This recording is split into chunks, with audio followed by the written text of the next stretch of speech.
I was pleasantly surprised to see that people not only seem to be watching these videos, but that you are actually leaving really good comments. And I shouldn't be surprised because I know most of you guys and I know that you have got good things to say if we're talking about role-playing.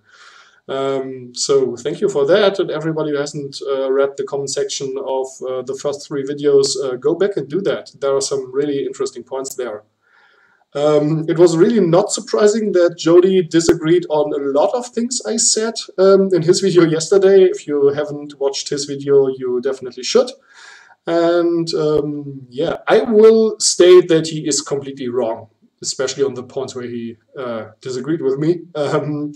But that doesn't mean that he has to be wrong for you.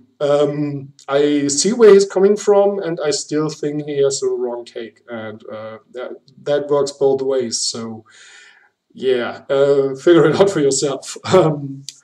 Today's video pretty much grew out of something that Farlander said in his great comment on, I think it was yesterday's video. And so I want to talk about things that you should do before you begin a role-playing group. Not a session, but a whole group or a whole arc of adventures or a campaign or whatever you want to call it. And yeah, there are some things you should talk about, and I will try to move my head out of the way. Yep, there we go. And those are the 4 most important points you should definitely talk about. And the first of them is styles of play. There it is. What I mean by that is there are very different ways to play the same game. Do you like combat? What do you like in terms of combat? Do you like the strategic stuff? Do you like rolling dice? Do you like killing things? Do you like being the hero? What is it that you like there? Do you like social interaction? And if so, are you more the seductive type, or are you more into intimidation, or yeah, what's that? What's it that you like there? Do you like puzzles? Do you like riddles? How do you like them? What kind of riddles is it, and stuff like that? And it's often as I did there, you shouldn't just ask what do you like and what don't you like. We'll talk about likes and dislikes in a second. But you should also ask why, and the why is the important part. I personally found out that I really like detective stories and police procedural role-playing and stuff like that. And I don't like crime novels, and I don't like police procedural series on TV. I find them blatantly stupid and extremely boring most of the time. But what I do like in this kind of role-playing is this walking around, talking to people, yeah, having to find clues, having to find out who's lying, piecing together a puzzle with the information that you've gotten. And that's extremely interesting for me. I don't like reading about it, and it's often kind of boringly portrayed in these shows and novels, but I really like doing that in role-playing games. So yeah, it took me a while to get to the point where I was like, yeah, that's exactly what I love. So yeah, ask questions, ask why people like stuff, and try to adapt to that a little bit, or try to find ways to put something into the game for everybody to like. And this should match your interests as a game master too. There's really no point in throwing combat encounter after combat encounter into the campaign if you don't like fighting and if you don't like tactics and stuff like that as a game master, because you should be having fun during the game too. So try to match your interests there. Likes and dislikes. Yeah, I have talked about that a bit when I talked about the styles of play, but especially the dislikes. Are there things that you should really keep out of your game? I know that kind of loss of life and horrible crimes like abductions and murder and rape are often yeah, that people react very very badly to those things being in the game, and so they shouldn't. You do have the opportunity to leave certain things out of a game, and if somebody is really has a problem with those, you should leave that out.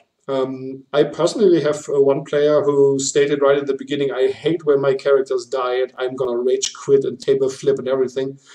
Well, we are playing over Google Hangouts, so I said, no, I didn't.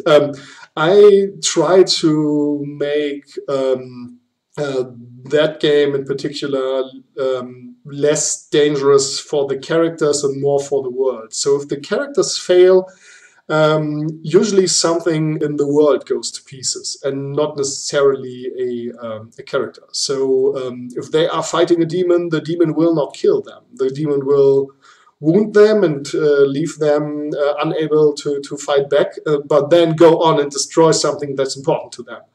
And that can be as bad as losing a character, I think. But if somebody really has a problem with losing characters, I can arrange that.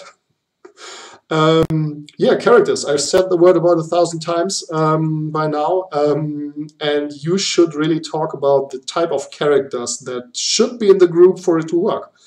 There are systems where you really need a healer, so you should have one. And if you don't have one, you should address that. There are a lot of group combinations or character combinations that are kind of necessary for certain types of play. So yeah, you can think of that in terms of the classical fantasy group, where you have kind of the fighter, the warrior character. You've got the mage. You've maybe have an additional healer, or the mage takes that role. You probably have somebody who knows their way in the woods, and yeah. Whatever, or in terms of science fiction games, where you usually have somebody who knows about weapons, somebody who knows about technology, and yeah, so you need certain characters in the game for it to work the way that you intended to work, and you should definitely talk about that. You should also talk about relationships between characters. No. The classical example of this to go wrong is, there's some more room for my fat hat. The classic example that can go wrong is you've got an elf and a dwarf in the group, and they are somewhat racist against each other. And yeah, that can be a really good opportunity for role-playing, but it can also escalate quickly and end in the death of one of the characters. And that's really not what you want, because usually when it's player versus player, one of the players will be really pissed, and rightfully so, oftentimes. So yeah, try to find a group that will not kill each other. Yeah, those are the most important points that you should consider before you start. I usually have one or two sessions where we are just making characters, setting up the world. I play in a lot of sandbox settings where the types of characters and the players have a very big part in influencing how the world will look like.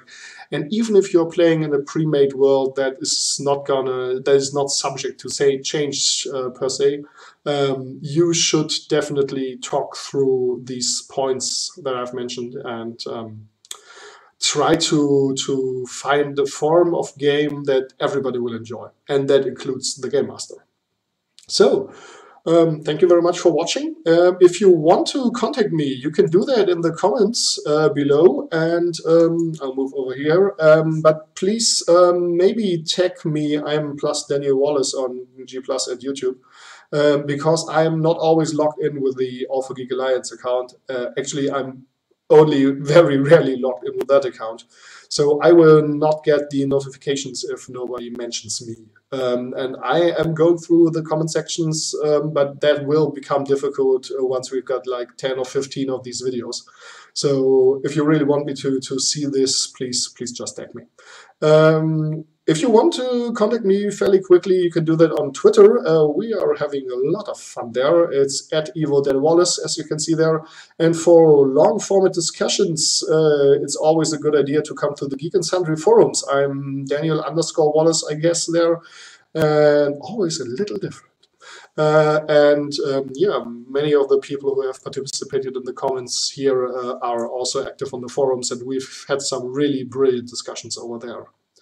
So, thanks again for watching. Like if you liked the video, subscribe to the All for Geek Alliance for these vlogs, the big show, the plot hogin, and the big installments of the plot hogin show, and other brilliant shows like Narration Fixation and the show that Jody does, that name I've forgotten. I'm sorry, Jody. That was my vlog for December the 4th, for Daily December, and I will see you tomorrow. Bye!